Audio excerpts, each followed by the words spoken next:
J.D. Vance is widely recognized as a sharp and highly skilled orator, someone who knows exactly how to craft his arguments and deliver them with precision.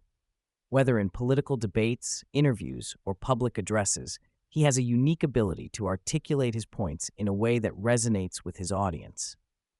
Now, all eyes are on Vance as he prepares to speak with UK Prime Minister Keir Starmer. This highly anticipated conversation has already sparked intrigue, especially since the Vice President has confirmed that free speech will be a key topic of discussion.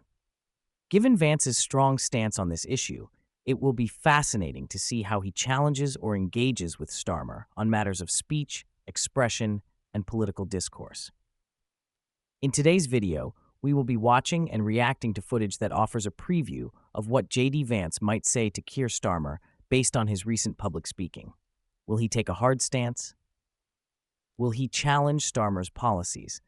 Stay tuned as we analyze and break it all down. But before we dive into the footage, don't forget to hit the like button and subscribe to the channel for more. Now, let's dive in. Fascinating, because there was obviously some of these European leaders that, they were a little uptight about it. It stressed them out just a little bit. A little bit. But you talked about the greatest threats in Europe. Yeah. So, look, the greatest threat in Europe, and I'd say it was the greatest threat in the United States until about 30 days ago, is that you've had the leaders of the West decide that they should send millions and millions of unvetted foreign migrants into their countries. That is the biggest threat to Europe. And frankly, it remains, by the way, the biggest threat to the United States because, yes, we've got 4 years of President Trump's leadership, but I guarantee you, if the Democrats ever get power again, they're going to try to do it again. We cannot rebuild Western civilization. We cannot rebuild the United States of America or Europe by letting millions and millions of unvetted illegal migrants come into our country. It has to stop. Thank God it stopped here, but it's got to stop there. And a related issue, Mercedes, is you can't just stop it. You have to allow European peoples, and of course the American people too, to raise issues about it. Right. You have to allow free speech to debate this stuff. You have to stop doing things to the populations of the world. You've got to give the populations of the world the opportunity to speak up and say, no more of this BS. We want borders. We want sovereignty. We want to be able to speak our own mind in our own country.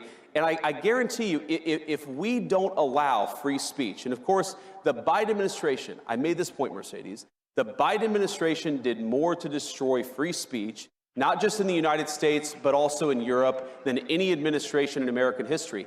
I'm not even blaming the Europeans. I'm actually saying you follow the lead of Joe Biden into censorship and mass migration. Follow the lead of Donald J. Trump, and that's free speech, borders, and sovereignty. That is the future for our shared civilization. Let me know your thoughts in the comments below.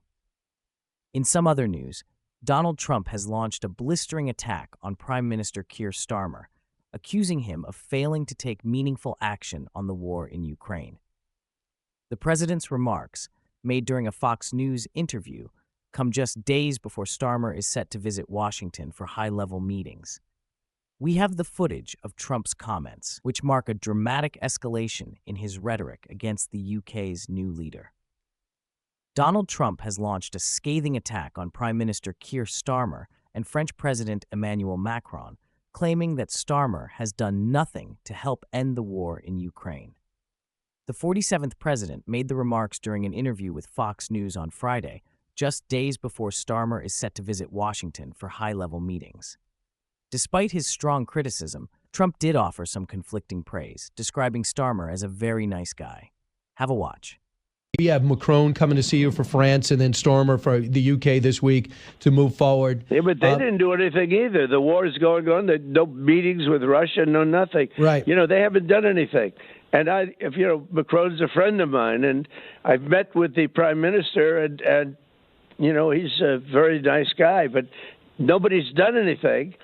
And I've been watching this go on for years, and I'm doing it for one reason. I hate the killing. I hate to see those young people killed. They're not Americans. They're Russians and Ukrainians. I hate to see the killing. So I just Trump's comments mark a significant escalation in his rhetoric against Starmer.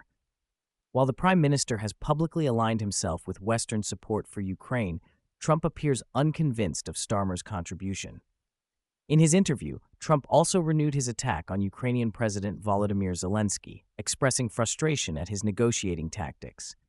"I've been watching him negotiate with no cards," Trump said. "He has no cards, and you get sick of it." His remarks come as part of a broader critique of Ukraine's wartime leadership, questioning its ability to bring the conflict to an end. The fallout continued on social media, with Tesla billionaire and Trump ally Elon Musk launching his own attack on Zelensky. Posting on X, Musk accused the Ukrainian leader of running a massive grift machine, feeding off the dead bodies of Ukrainian soldiers. Musk further claimed, without evidence, that Zelensky had seized control of all Ukrainian media and canceled elections to avoid losing in a landslide. The posts have reignited debates over Musk's influence in global politics and his alignment with Trump. Meanwhile, Starmer is set to meet with Trump next Thursday as part of his visit to the United States. The meeting, which was expected to focus on trade and diplomatic ties, may now take on a more confrontational tone given Trump's latest remarks. French President Emmanuel Macron, who was also criticized by Trump, will visit the White House on Monday. Macron has taken a leading role in European diplomatic efforts regarding Ukraine, but Trump remains skeptical of France's involvement. In response to Trump's attack, Starmer appeared to take a swipe at the former president, particularly after Trump labeled Zelensky a dictator in a lengthy rant on Truth Social. A Downing Street spokesperson issued a statement saying the Prime Minister spoke to President Zelensky this evening and stressed the need for everyone to work together. He reiterated his support for Ukraine's democratically elected leadership and pointed out that suspending elections during wartime is not unprecedented, as the UK did the same during World War II. The statement also emphasized Starmer's commitment to US-led peace efforts, aiming to secure a lasting solution that deters further Russian aggression. Foreign Secretary David Lammy, fresh from a G20 meeting in South Africa, echoed the sentiment, stating there was no appetite for peace from the Kremlin at present. However, Moscow did participate in negotiations with a U.S.-led delegation in Saudi Arabia earlier this week. Notably, Kyiv was left out of those talks, sparking outrage among Ukrainian officials. In response, European leaders held a separate meeting in Paris, though the summit collapsed after German Chancellor Olaf Scholz walked out. In a bid to keep diplomatic efforts alive, GB News previously reported that Starmer had offered to host a Crunch summit in London. The gathering was meant to establish clear red lines for dealing with Trump, with invitations extended to European leaders, NATO, and EU officials. With Starmer set to meet Trump in the coming days, all eyes will be on Washington to see whether the Prime Minister addresses Trump's criticism head-on or takes a more diplomatic approach. For now, the political landscape remains tense, with world leaders grappling with both external conflict and internal divisions.